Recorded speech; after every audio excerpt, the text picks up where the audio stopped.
Hello, good evening and welcome. It's a brand new year and this is the first program of Biz1st Review 360 for 2017. So what does 2017 have in store for us? Will our hopes and aspirations be met? The government is hoping that 2017 will be a takeoff year for the economy. Certain factions of the opposition, on the other hand, are hoping that 2017 will be the year in which they can topple the government. As Lord Alfred Tennyson said, hope smiles from the threshold of the new year, whispering it will be happier. Let's get on with the program. Despite earlier statements to the effect that the agreement to run the Hambantota port would be signed with the China Merchant Port Holdings Company in early January, the government told reporters yesterday that it would take several weeks to wrap up the deal.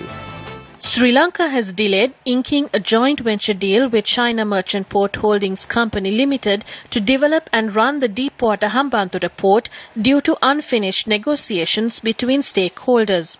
මේ වරාය අපි දන්නවා ඉදිකරන්න dollar බිලියන 1.3ක් පමණ. Around $1.3 billion had been spent on the construction of this port. This is a massive repayment burden for the government. We are to sign another 3 agreements. One is a concession agreement and the other is a shareholders agreement. That means a company will be established in the country where the Chinese company and the Sri Lanka Ports Authority will be involved as the shareholders. We are preparing an agreement for that. Following that, another agreement is being prepared to lease the port and the land. The committee and representatives from the Port Authority are in talks of this. We hope to finalize the agreements within the next 2 to 3 weeks.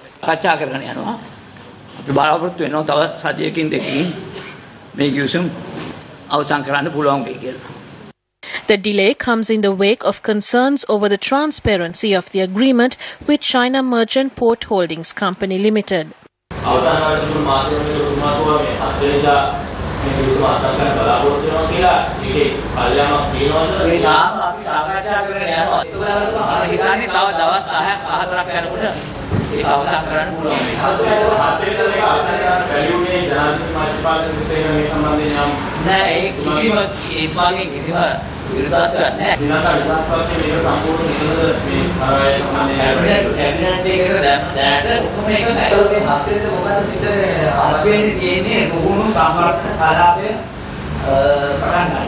As of late, there has been a massive opposition towards the Hambantota port and industrial zone.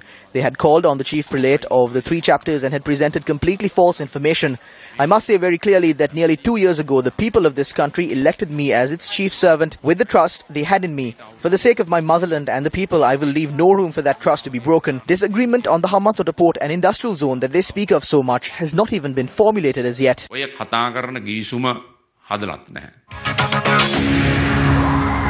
Prime Minister Ranil Wickremesinghe says the extended fund facility from the International Monetary Fund has helped stabilize the economy and that he expects foreign investment to flow into the country this year. Prime Minister Ranil Wickremesinghe said the economy is stabilizing following efforts in 2016 to tackle unprecedented debt and improve state revenue. He said this year the government expects investments in industry, tourism and agriculture for development projects earmarked for the southwestern, southern and northeastern economic corridors. There are no political answers, investments are coming in. That's why they are trying to stop it. We are presenting the second part of our economic program, Balagatu Sri Lanka, which will deal with the issues of development and our plans for development. We spent last year, we have 2 major issues. Last year went on the first, that is our high national debt and the low national revenues. We talked to the IMF, we come with a stabilization program which we have to hold for the next few years.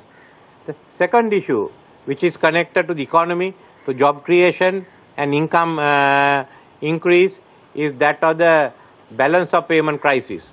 Our earnings, export earnings are insufficient to cover import requirements.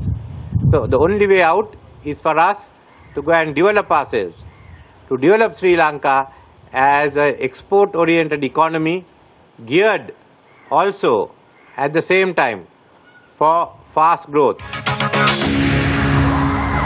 On a more sobering note, the central bank is warning that the prevailing drought will adversely impact Sri Lanka's economic growth potential in 2017.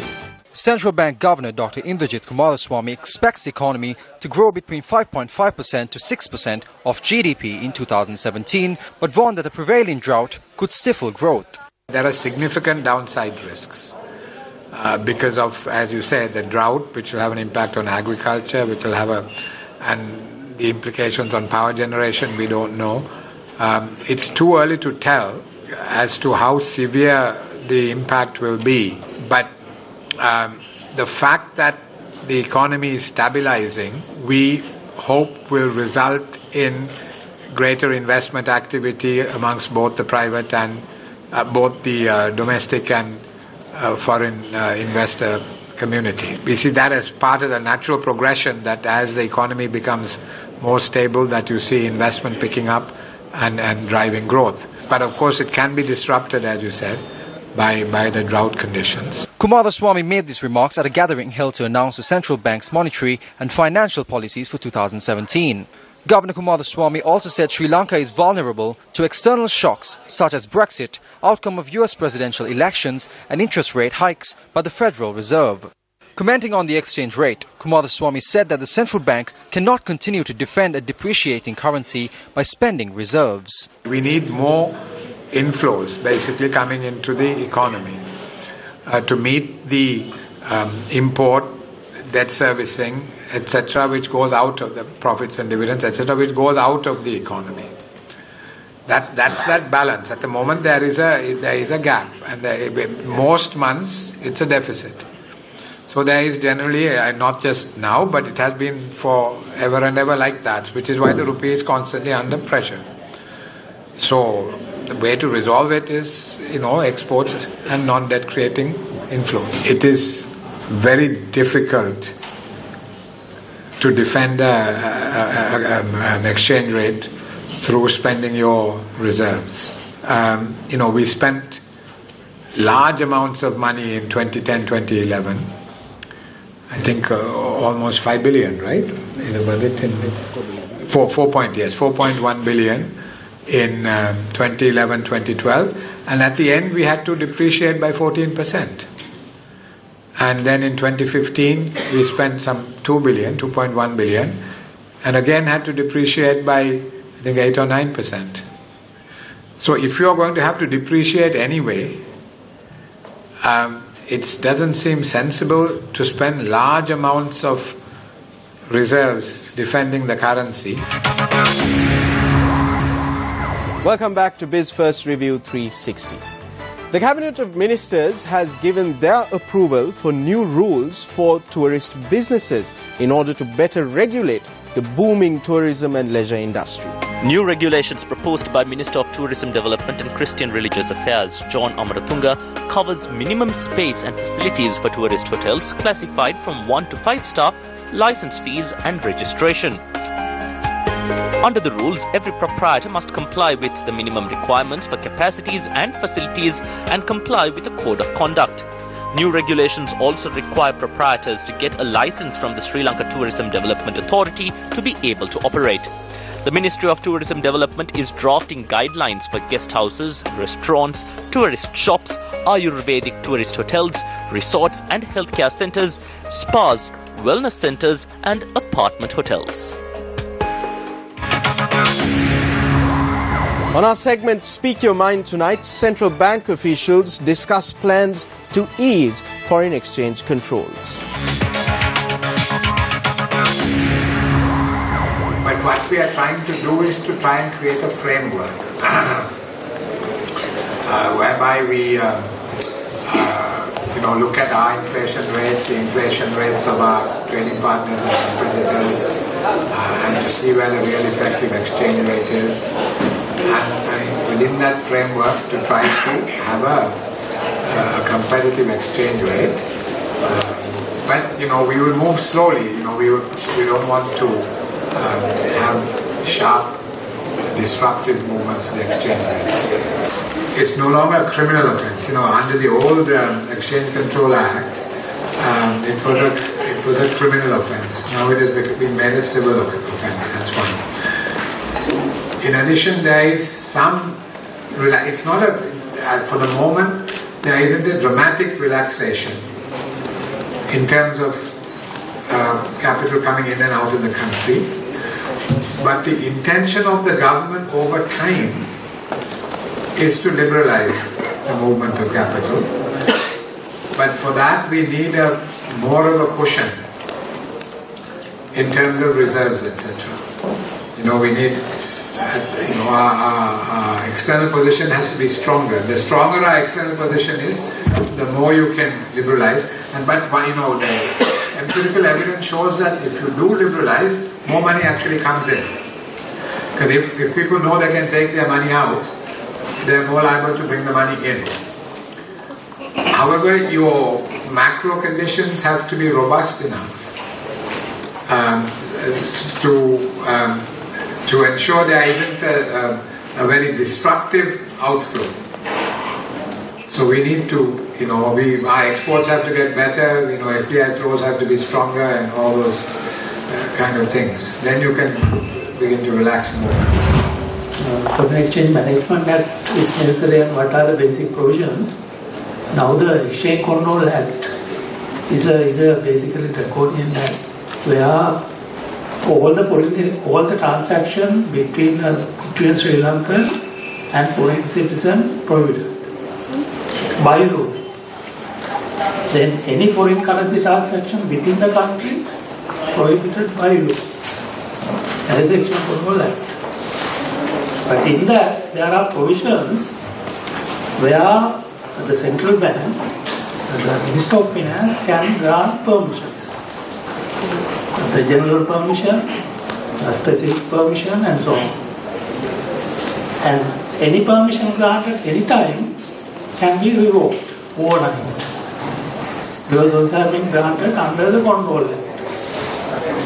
Now in terms of the current provisions, there are so many general provisions granted. For example, liberalization of all trade transactions, current account transactions, remittances, all completely liberalized. But still under the Exchange Control Act, export proceeds surrender requirement, we had removed for a long time. General permission granted so that the exporters can keep their proceeds abroad. But recently we revoked it. There's a lot of capital transactions. Now there are so many foreign currency accounts here permitted to local residents. Overnight, that can be abolished. I think that is the risk when you want to promote international investor confidence and so on. Now, whatever foreign investment in Sri Lanka, that is also under general provision, the permission, overnight can be frozen. I think that is the risk that we will address in this Exchange Management Act, so that the whole current account transaction by law will be liberalized. Then there are no any permissions, so the business community know that these are free, globally free. Then the capital account transactions will be implemented under the management provisions, where those are not controls, basically in the interest of the economy, in the interest of the financial system stability. From time to time, if necessary, there will be certain regulations like the Banking Act and so on. Now, Banking Act, those are basically not the controls, but certain prudential requirements. So similar provisions will come into the Foreign Exchange Management Act in respect of capital transactions, because of globally we know those are volatile, that can create problems and so on. So that is the main difference.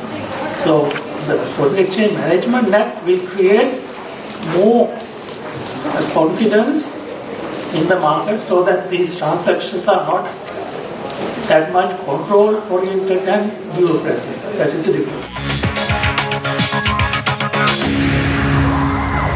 And that's a wrap of our program for tonight. Don't forget to look us up on Facebook. You'll find us at Biz1st Review 360. I'm Nadim Majid. I'll see you again same time, same place next week. Until then, remember, last year's words belong to last year's voice. Next year's words are awaiting a new voice. Good night and good luck.